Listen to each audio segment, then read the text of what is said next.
என்பது என் பேரு. இந்திய நாடு என் வீடு, இந்தியன் என்பது என் பேரு.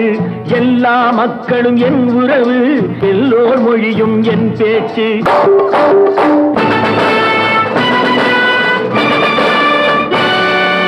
எங்கு பிறந்து எங்கு வளர்ந்தும் எல்லாம் ஒரு தாய் பிள்ளைகள்.